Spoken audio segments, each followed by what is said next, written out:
Hello and welcome to my hobby table for what could possibly be the very last video I post of 2025. And on my table today I've got a Super Tigre S3000 engine. Now this is an engine I purchased, I don't know, maybe a month and a half or so ago for a very reasonable price, and this is pretty much how it came. It didn't come with an exhaust at all or a muffler. But it did come with what I purchased this engine for, which was I wasn't really purchasing the engine per se to have, keep, own, and run, although it would be fun to run.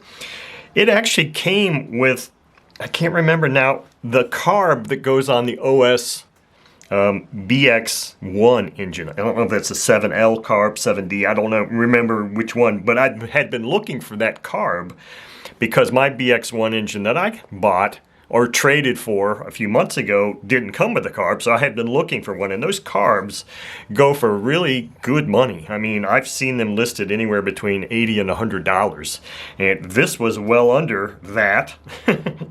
And it had the carb, and it was another one of those situations where the person selling it probably really didn't know what they had.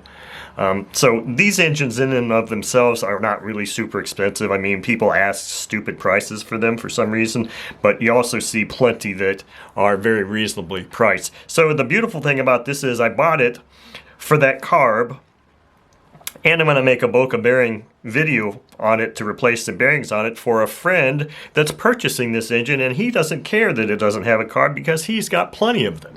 So it was just a win-win situation all the way around. So what I'm going to do here is I'm just going to do what I used to call my look inside. I'm just going to disassemble this engine in anticipation of the next step will be I'll be making a Boca bearing video of removing and replacing the bearings. So I think I remember taking this head off when I first got it because these screws were already kind of loose, and I might have even taken a back plate off, but this engine looks like it's in pretty darn good shape. But the fellow I'm selling it to in Alaska, he's kind of into these big Super Tigre engines, and it's been, gosh, at least 5-6 years since I've run one of these big boys. And they are fun, and I really kind of wish I could run this thing, but I don't have an exhaust for it, and finding the exhaust for these things is rather challenging in and of itself, and they can cost almost as much as just the engine itself in this state. So I think I don't know if I actually have another Super Tigre carb that would fit this or not. I might, but I think that's a pretty big throated carb. Oh wow, okay, so yeah, I guess I forgot what it looked like inside. So I've already kind of popped this thing off, this hub, so I really can't use that to spin this thing around. Oh boy. But so yeah, that's so this is going to get disassembled here and get tossed right in the ultrasonic cleaner that is waiting for it right now. In fact, it's not waiting for it. It's got fresh solvent and cleaner in it, but I think I actually turned it off, so I need to go turn it back on and get it heated up so I can get this thing, at least the head.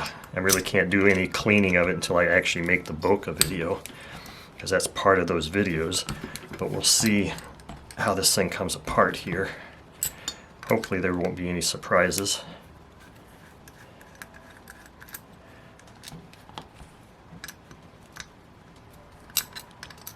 But I've already got the Boca bearing set for this engine. So Ron, if you're watching, I do have, this is your engine, I do have the bearings on hand, and I should have this thing set up and ready to go here the first week of January for you, as expected. So the question now is, where in the heck did that washer just go? Question now is that going to give me any issue at all coming off? And the answer is no, not at all. It's not. So this is as far as I'm going to go. I think I might like to try to see if I can gently get that O-ring off there. But this is big. So I see an issue right now. And you see some of these crankshafts, well, all crankshafts are cut out. They all have cutouts in them.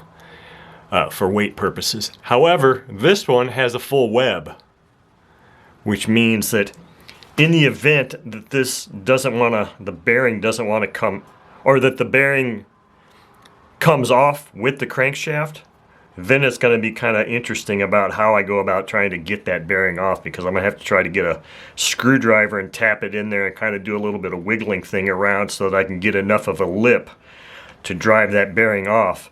So it's going to be interesting to see what happens with that.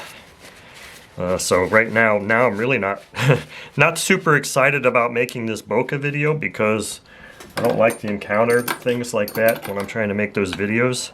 I'm going to see if I can't just very gently get this O-ring off of here, because I don't want to put that in the ultrasonic, nor do I really want to put it in my vise when I'm trying to tap this crankshaft out. So I'll just kind of see if I can slide that up and off of here. There we go. So that looks good. So now it's just a matter of hoping that when I go to remove this bearing, that maybe it'll be a good thing if the bearing stays in there, because then maybe there'll be a lip for me to be able to get on there and tap that out. But I guess we'll just have to wait and see. Now this portion here, this is a ringed engine. Ooh, this is not a good thing at all. Well, Ron, now I'm not so sure if you're going to want this engine. So I might be losing some money on this, because lo and behold, I just took this thing out for the first time. The top of the piston is chipped out here. So that kind of sucks. So now I might actually be stuck with this engine, which wouldn't be the best of news, because it looks like I just did that and part of the ring is broken too. So yeah, so this ring is bad. Ring is broken. And the piston's chipped, so that sucks, and I have a phone call that I must take.